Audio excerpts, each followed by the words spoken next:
เป็นเป้าหมายที่พอเหมาะพอควรเนาะ10% ของ500เหรียญนี่ก็50เหรียญนะทุกคนเด้อ50เหรียญนี่ถ้าว่าเฮาเทรดมื้อละ4รอบเนาะรอบละ50รอบละ50โอ้ได้200เหรียญต่อมื้อเนาะได้เงิน4ล้านปลายต่อมื้อก็ถือว่าหลายแล้วได้เนาะอันนั้นคือแผนที่เฮาเฮ็ดได้เนาะเฮาก็จะได้กำไรประมาณนั้นแต่ถ้าว่าเฮาเสียเนาะเสีย500นี่ก็โยเสียไป10ปลายล้านบ่ได้รู้เนาะถ้างั้นก็มาเป็นจำนวนเงินที่เฮาต้องยอมรับความเสี่ยงให้ได้เนาะบริหารให้เป็นเนาะซื้อ YouTube วันแนวใดโอเคเดี๋ยวพิมพ์ให้เนาะสำหรับซื้อ YouTube หรือว่าบทเรียนที่ค่อยได้ขึ้นไปแชร์ขึ้นไปแบ่งปันให้เมื่อคืนนี้เนาะกับใครที่ยังบ่ทันได้เข้าร่วมเนาะอาจจะบ่ว่างก็ได้เบิ่งย้อนหลังได้เด้อทุกคนเด้อเนาะได้เอาคลิปลงไปแล้วเนาะประมาณ56นาทีเนาะบ่ยาวปานใดเนาะสำหรับคลิปนั้นเว้าเรื่องจิตวิทยาในการเทรดทุกคนเนาะโอเคมาเดี๋ยวมาเริ่มเลยเว้าหลายอย่าห่างทุกคนเนาะตอนนี้อยู่ในกราฟของ Ethereum เนาะสำหรับการบริหารทุนของเฮาเนาะในงบ500เหรียญนะทุกคนเด้อค่อยจะไปออเดอร์ละ11เหรียญถ้าว่าเสียจะคูณเป็น22แล้วก็44 88เนาะก็จะคูณให้ได้ประมาณ5ใหม่เด้อทุกคนเด้อเนาะถ้าพลาดทอน5ไม่ติดเฮาจะพักเนาะอันนี้คือเป้าเสียถ้าได้กำไร50เหรียญเฮาก็จะพักคือกันเนาะเฮาต้องมีวินัยปฏิบัติตามแผนให้มันได้ทุกคนเนาะโอเคมาออเดอร์ต่อไปจะเป็นออเดอร์แรกทุกคนเนาะมาเดี๋ยวเรามาวิเคราะห์นำกันสำหรับทุกคนที่เข้ามาร่วมทุกคนเนาะค่อยก็ได้ย้ำเป็นประจำเนาะใครที่อยากเทศตามก็วิเคราะห์ไปนำกันเด้อตามได้โจทย์ได้เนาะเงินของทุกคนก็ต้องยอมรับความเสี่ยงให้ได้เนาะบริหารให้มันเป็นเนาะมั่นใจในเทคนิคตนเองเนาะเงินของเฮาตัดสินใจด้วยตัวเองทุกคนเนาะใครอยากเทศตามค่อยก็ตามได้บ่ว่าหยังแต่เวลาเสียอย่ามาโทษกันได้ทุกคนเนาะมาวิเคราะห์ไปนำกันโอเคออเดอร์นี้ทุกคนเนาะถ้าว่าเฮาเบิ่งเนาะแท่งนี้ก็ลงมาแดงตัวนี้เป็นเขียวแดงโอเคในลักษณะแบบนี้ทุกคนเนาะมันมีโอกาสที่จะไซด์เวย์เนาะโอเคทุกคนเนาะออเดอร์แรกเด้อเฮาจะตามซื้อเข้าไปเลยมาโอ้อย่าฟาวลงมาลูกมาลุ้นมานํกันเนาะออเดอร์นี้จัดซื้อเข้าไปแล้วเนาะคือเมื่อกี้นี้เดี๋ยวทุกคนเด้อสาเหตุที่ค่อยซื้อเนาะถ้าว่าแท่งเทียนแดงตัวนี้เนาะมันบ่ทะลุเส้นสีส้มลงมานี่ค่อยการันตีเนาะว่ามันจะขึ้นเขียวได้โอ้จังไดลูกโอ้คิดว่ามันสิสลับขึ้นไปเนาะแดงมา1 2 3โอ้สิขึ้นได้อยู่บ่เด้อนี่โอ้ค่อนข้างที่จะโอ้เกือบไปทุกคนเนาะเกือบบ่ขึ้นเนาะเพราะว่าสังเกตเบิ่งโซนนี้ล่ะเป็นทรงไซด์เวย์โอ้เดี๋ยวรีเฟซบ้านนึงทุกคนเนาะเดี๋ยวรีเฟซบ้านนึงเนาะเพราะว่าอินเทอร์เน็ตก็ซ่าๆนี่ใจเย็นๆใจเย็นๆมาโอ้ไม้นี้ผ่านก่อนก็ได้ทุกคนเนาะเฮาปรับเงินยังบ่ทันเนาะเอาเป็นออเดอร์ต่อไปโอเคมามีโอกาสสลับลงมาได้เนาะหรือว่าโอ้มีโอกาสขึ้นไปเขียวต่อได้เนาะสังเกตเบิ่งแท่งนี้เนาะปึ๊บบ่เป็นหยังเนาะเฮาก็วิเคราะห์ไปในออเดอร์ต่อไปเนาะใจเย็นๆทุกคนเนาะอยากมีกำไรต้องใจเย็นๆไม้ใดที่เฮามั่นใจเฮาจังออกเนาะไม้ใดที่บ่มั่นใจเฮาก็ผ่านก่อนเนาะบ่มีไผบังคับเฮาในการกดออเดอร์เนาะทุกสิ่งทุกอย่างมันอยู่ที่ปลายมือของเฮาเป็นคนตัดสินใจเองเนาะเฮาเป็นคนกดเองทุกคนเนาะมาเดี๋ยวเฮามาเบิ่งนำกันโอ้ขึ้นเขียวงามๆเนาะออเดอร์นี้เขียวงามเลยมาสบายดีทีมงานที่เข้ามาเด้อสบายดีทุกคนอยู่ในกราฟของ Ethereum เนาะมาออเดอร์นี้จะเป็นออเดอร์ที่2เนาะถ้าว่าแท่งเทียนนี้มันเป็นแท่งเทียนแดงที่ยาวเนาะโอ้ขึ้นเขียวถ้าว่ามันขึ้นเขียวนี่ค่อยจะขายบ้าน1เด้อทุกคนเด้อมาเบิ่งนำกันว่ามันเป็นเขียวยาวบ่โอเคถ้าว่ามันเป็นเขียวขายออเดอร์นี้ขายแล้วเนาะจัดขายลงมาก่อนมาลุ้นเบิ่งนำกันว่ามันจะพักตัวลงมาแดงได้บ่เนาะเพราะว่ามันขึ้นไปเขียวหลายไม้จังซี่ทุกคนเนาะก่อนที่ว่ามันจะเป็นขาขึ้นมันต้องลงมาพักตัวแดงเนาะมาเบิ่งนำกันว่ามันจะพักตัวให้เฮาได้บ่โอ้ออเดอร์นี้จังได๋ลูกแห่งซื้อก็พักดันขึ้นไปโอเคมาลุ้นมานำกันทุกคนลงมาตีโอ้ยบ่ลงมาพักตัวให้ทุกคนเนาะขึ้นไปแบบ นิ่งๆเนาะนิ่งๆเนาะโอเคบ่เป็นหยังโอ้ยมันลงมาแท่งนี้เนาะโอ้ยคิดว่าแท่งนี้มันสิลงมาภาคตัวมันลงมาภาคตัวแท่งนี้เนาะโอเคบ่เป็นหยังโอเคปรับเงินเป็น22โอเคถ้าว่าแท่งนี้เป็นเขียวเนาะเฮาจะขายอีกบ้านนึงมาเบิ่งนำกันว่าตอนท้ายมันจะเป็นจังไดโอเคขายอีกบ้านนึงมาขายอีกก่อนที่จริงก็เสี่ยงอยู่แต่ว่าสังเกตเบิ่งที่ผ่านมาตัวกันเนาะมันลงมา2แท่งเทียนแดงเนาะตัวนี้ปึ๊บจุดใกล้ๆนี่เนาะมีการกดราคาลงมาหน่อยนึงเนาะโอเคมาออเดอร์นี้ต้องปิดแดงงามๆให้เฮาได้เนาะเพราะว่ามันก็ลงมาพักตัวลักษณะแบบนี้ทุกคนเนาะจนกว่าเส้นสีส้มตัวนี้ตัดขึ้นไปเฮาจึงตามซื้อเนาะงามๆไว้ออเดอร์นี้กินเต็มทุกคนเอากินเต็มปรับเงินไปท่าเลยจังได๋ก็วินโอ้โหสวยไปกันต่อมาเดินเงินให้เป็นทุกคนเนาะกำไรมา20เหรียญแล้วตอนนี้เน็ตโวลุ่มสีขึ้นเนาะออเดอร์นี้ค่อนข้างเสี่ยงอยู่เนาะเดี๋ยวเบิ่งก่อนเบิ่งตอนท้ายมันมีการเปลี่ยนแปลงบ่โอเคทุกคนเนาะถ้าว่ามันเป็นลักษณะแบบนี้เฮาจะสวนเน็ตโวลุ่มตามซื้อเด้อออเดอร์นี้จัดซื้อขึ้นไปเนาะส่วนเลยส่วนอินดิเคเตอร์ตัวนี้เนาะเฮ้ยเดี๋ยวมาลุ้นไปนำกันเนาะสาเหตุที่ว่าส่วนเนาะทุกคนเนาะเห็นว่าเส้นสีส้มมันเริ่มตัดขึ้นไปแล้วเนาะตัวนี้ลงมา2ขึ้นไปเขียว2ได้บ่กลับโตขึ้นไปได้บ่โอ้ทุกคนเนาะโอ้โหแสดงว่าไซด์เวย์เนาะโอ้ยเสียดายโอ้ยออเดอร์นี้ยังบ่ขึ้นทุกคนเนาะโอ้ยบ่ได้ส่วนเน็ตวอลลุ่มโอเคบ่เป็นหยังออเดอร์นี้มีโอกาสเห็นแท่งเทียนกลืนกินลักษณะมันเริ่มกลับขึ้นไปละมีโอกาสขึ้นไป2เขียวได้โอเคแฮงซื้อมาเต็มร้อยมาเบิ่งตอนท้ายทุกคนเนาะมาเบิ่งตอนท้ายขึ้นสูงเด้อลูกโอเคลองตามซื้อบ้านนึงทุกคนในเมื่อได้ตามซื้อแล้วจัดซื้อขึ้นไปอีกขึ้นมาสูงจังซี่มาเบิ่งนำกันว่ามันจะขึ้นต่อได้บ่เพราะว่ามันถึกแฮงขายเนาะผลักดันราคาลงมาแต่ว่ากลับขึ้นมาเนาะเป็นแท่งเทียนเขียวคืนกินทุกคนเนาะเป็นแนวโน้มขาขึ้นมาบ่งบอกว่ามันเริ่มกลับตัวแล้วทุกคนเนาะไปยาวๆลุกขึ้นไปยาวๆยังซื้อมาเต็มร้อยออเดอร์นี้จังใดก็ต้องปิดเขียวงามให้ได้เนาะถือว่าโอเคทุกคนเนาะกราฟทรงนี้มันก็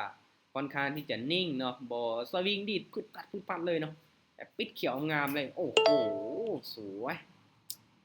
คักทุกคนเนาะบ่เปลี่ยนปัญหาเลยอาจจะวิน1 1,000เนาะปะปนกันไปโอเคทุกคนเนาะมาสำหรับแท่งนี้เด้อถ้าว่ามันเป็นแท่งเทียนแดงยาวจังซี่เนาะในลักษณะแบบนี้นี่มีโอกาสขึ้นต่อเด้อมีโอกาสขึ้นต่อเนาะโอ้โหอย่าฟ้าวขึ้นลูกโอเคมาตามซื้อทุกคนสิขึ้นไปแห้งขนาดถ้าว่ามันในลักษณะเป็นขาขึ้นทุกคนเนาะแล้วมันพักตัวแดงโอ้โหลงมาเก็บเอาไซมันนี่บ่เอาได้ทุกคนเนาะมาลุ้นมานำกันว่ามันจะขึ้นในโบออเดอร์นี้เสียที่แต่ตอนท้ายเนาะมันจงไส้ไปยาวทุกคนเนาะถ้าว่ามันปิดเต็มนี่จังไดก็เขียวเนาะออเดอร์ไปได้บ่ลูกโอ้ยเนาะยังใส่เวอยู่ทุกคนเนาะบ่ได้ติได้นะอึ๊บอีกลูกอีกโอเคโอ้โหทุกคนเนาะสวยจังสวยสุดยอดตัวเกือบว่าสิขึ้นบ่ได้แต่สุดท้ายก็ขึ้นเฮาได้เสยเนาะโอ้โหมันอยากเกินนะกำไร200แล้วได้มานี่มาไปกันต่อออเดอร์นี้ทุกคนถามว่ามันลงมาแดงยาวจังซี่ตามซื้ออีกเลยซื้อเลยออเดอร์นี้เป็นแนวโน้มขาขึ้นเนาะเป็นแท่งสลับลงมาจังซี่นี่โอ้ยงามๆเลยตามเน็ตวอลุ่มไปออเดอร์นี้มาเบิ่งนำกันทุกคนว่ามันสิสลับขึ้นไปเขียวงามๆให้เฮาอีกได้บ่เนาะตอนนี้ก็ถือว่าถึงช่วงไซด์เวย์เนาะเขามาเทรดในกราฟของอีเธเรียมขึ้นได้ออเดอร์นี้ขึ้นไปงามๆลุกขึ้นไปงามๆบ่ได้ติจังซี่ ลงมาได้จังได๋โอ้โหทะลุเส้นตัวนี้ลงมาเลยทุกคนเนาะจังได๋ลูกจังได๋ขึ้นไปนิ่งกิ๊บเลยโอ้โห ยังทุกคนเนาะยังบ่ให้เฮาฮอดเป้าเถื่อโอเคบ่เป็นหยังนะ โอเคปั๊มเงินเนาะปั๊มเงินเป็นข้อสองโอเค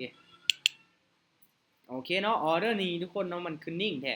ถ้ามันนิ่งจังซี่เด้อทุกคนเด้อเฮาจะตามซื้ออีกบ้านนึงเนาะถ้ามันนิ่งจังซี่เฮาจะตามซื้ออีกบ้านนึงมาจัดซื้อขึ้นไปเนาะช่วงนี้มาเบิ่งนํกันเนาะว่ามันสิทะลุขึ้นไปได้บ่ในลักษณะแบบนี้ทุกคนเนาะลงมาแดงยาวเนาะตัวนี้ลงมาแดงปึ๊บยาวมันจะจวดขึ้นมาพี่เนาะปึ๊บโอเคมาเน็ตวอลุ่มกับบอชัดเจนถ้าเป็นไปได้ทุกคนเนาะออเดอร์ใดที่บอชัดเจนเนาะเฮาบ่ฟ้าวออกก็ได้เนาะแต่กลับมาเบิ่งนํกันว่ามันจะขึ้นไปได้บ่สำหรับแท่งเทียนนี้เนาะตอนนี้ก็เป็นแดงน้อยๆอยู่จังได๋ลูกโอ้ทุกคนเนาะบ่ขึ้นโอ้ยแสดงว่ายังบ่กลับตู่ขึ้นไปทุกคนเนาะปกติแล้วเส้นมันตัดขึ้นเนาะแต่ว่ามันตัดขึ้นไปบ่งามเนาะเห็นบ่เส้นตัวนี้เริ่มก้งลงมาอีกแล้วทุกคนเนาะเริ่มก้งลงมาอีกแล้วบ่เป็นหยังเดี๋ยวเฮารอจังหวะที่มันชัดเจนจังซั่นแล้วบ่ทุกคนเนาะมาคูณเงินออเดอร์ที่3เลยออเดอร์นี้ตามซื้ออีกบ้านนึงทุกคนตามซื้ออีกมา เอาเบิ่งนํกันว่ามันจะขึ้นเขียวงามได้บ่มันลงมาแดงยาวจังซี่มีโอกาสเนาะสลับขึ้นไปเขียวได้มาเสื้อมันออเดอร์นี้โอ้โหมันอยากเกิดนะลูกโอเคงามๆออเดอร์นี้ต้องเขียวงามตามซื้อก็ต้องตามให้สุดตัวเนาะตามซื้อก็ต้องตามให้สุดป้าโถมันอยากเกิดนะเนาะโอ้ยเกินเลเวลนะด็อกเตอร์ป้าโถจังได๋ออเดอร์นี้โอ้โหสุดยอดพวกนั้นอีกเนาะบ่ธรรมดาเนาะทุกคนเนาะโอ้ไปกันต่อเด้อไปกันต่อเนาะยังอีก0.5ยังอีก 0.5 จะได้ตามเป้าเนาะยังเหลือ 0.5 เหรียญนะทุกคนเนาะยังบ่ได้ตามเป้าเนี่ยปรับเงินออเดอร์นี้ทุกคนตามซื้อเลยมาลงมาแดงยาวจังซี่ตามซื้อเลยนี่ตามเทคนิคเน็ตวอลุ่มไปออเดอร์นี้โอ้เฮงขายมาหลายเทลูกทุกคนเนาะโอ้โหมันคือลงมายาวแท้วะโอ้เป็นแดงเทนแดงกลืนกินเนาะลงมายาวจังซี่ยังบ่จัดทุกคนเนาะออเดอร์นี้ก็สลับได้บ่ลูกเขียวได้บ่เออมีโอกาสทุกคนมีโอกาสออเดอร์นี้ใส่คำว่ามีโอกาสจังได้เกี่ยวโอ้โหสุดยอดทุกคนเนาะป้าโถเห็นบ่สุดจัดเลยขึ้นได้เสยป้าเทคนิคมันอยากตึงเขาน่ะทุกคนเนาะกำไรเนาะโอ้โหถามว่ากราฟงามบ่มันก็บ่ค่อยปานใดเนาะเที่ยงๆก็จักน้อยยาวจักน้อยสั้นเนาะน้อยๆอยู่ทุกคนเนาะแต่ว่ากำไรนี่59เนาะ0.95เนาะก็10%ของเฮาก็เกินเนาะเกินเลยแหละเนาะออกไปหลายไม้อยู่เนาะออกไป1 2 3 4 5 6 7 8 9 10ใหม่ทุกคนเนาะ10ใหม่เนาะสำหรับรอบนี้โอ้ถือว่ากำไรมาอยู่เนาะกำไรมาหลายเติบทุกคนเนาะเฮ้ยจังไดทุกคนมีกำไรบ่ตามเป้าล่ะพักเดี๋ยวรอบดึกเด้อทุกคนเด้อเดี๋ยวรอบดึกนี่ค่อยจะเทศอีกมื้อนี้นี่จะเทศประมาณ3รอบเนาะทุกคนเนาะเทศประมาณ3รอบเนาะยังเหลืออีกรอบตอนแรกเนาะโอ้บวกมา23เนาะตามเป้าแล้วอาจารย์โอเคตามเป้าเนาะเฮาก็พักเนาะพลาดบ่เกิน2ไม้เนาะพลาดไม่1วินเนาะพลาดวินเนาะปะปนกันไปกำไรมื้อนี้นี่ตลาดมันสร้างกำไรได้เนาะเฮาก็เอาหลายแน่น้อยนึงเดี๋ยวเบิ่งรอบเดี๋ยวค่อยจะเปิดมีตติ้งเทรดอีกเนาะทุกคนเนาะมาพอใจทุกคนเนาะกำไรน้อยก็อย่ามันเนาะคือที่ค่อยเว้าเฮาต้องมีวินัยในการปฏิบัติตามแผนของเฮาเนาะบางคนนี่วางแผนมาดีแต่ว่าบ่เฮ็ดตามแผนคือเก่าเนาะเฮ็ดไปเฮ็ดมาก็ติดลบทุกคนเนาะโอ้สุดยอดตามเป้าแล้วเนาะนี่แหละทุกคนเนาะเอาเป็น แบบอย่างทุกคนเนาะเฮาได้กำไรตามเป้าเฮาก็บ่โลภเด้อเนาะการลงทุนเฮาต้องเบิ่งเป็นระยะยาวเนาะเฮาบ่ได้หวังว่าอยากได้กำไรเฉพาะแต่มื้อนี้เนาะ อีกเดือนหนึ่งอีกปีหนึ่ง2 ปี 3 ปีเขาก็เก็บเอามื้อละน้อยเนาะบางคนอาจจะได้หลายมื้อเดียวโอ้ได้เป็น400-500เนาะเอาไปเอามาติดลบคือเก่าเนาะทุกคนบ่เอานะแบนเอาเท่าละน้อยเนาะค่อยๆปั้นพอร์ตขึ้นไปเนาะโอเคกำไรมาล้านปลายแล้วได้เนาะ59เหรียญนี่ไผว่ามันน้อยเนาะเฮาก็ใช้เวลาเทรดบ่ถึงเนาะใช้เวลาเทรดบ่ฮอด30นาทีซ้ำเนาะนี่แหละเนาะใช้เวลาเทรดแป๊บเดียวพักเนาะสไตล์การเทรดที่เฮาถนัดทุกคนเนาะได้กำไรแล้วก็พักเลยเนาะโอเคทุกคนเนาะสำหรับรอบนี้ถือว่าบ่ผิดหวังเนาะมื้อนี้บ่ผิดหวังขอบใจทุกคนที่เข้าร่วมเนาะตั้งใจศึกษาทุกคนเนาะตั้งใจศึกษาทุกการลงทุนมีความเสี่ยงเราต้องศึกษามันดีๆเดี๋ยวทุกคนได้โอเคเจอกันใหม่รอบต่อไปทุกคนสำหรับรอบนี้ขอตัวก่อนเนาะเอาบ๊ายบายบวกทั้ง2รอบเลยมื้อนี้เนาะสุดยอดหลายขึ้น2รอบเนาะบวก2รอบเลยบ๊ายบายทุกคน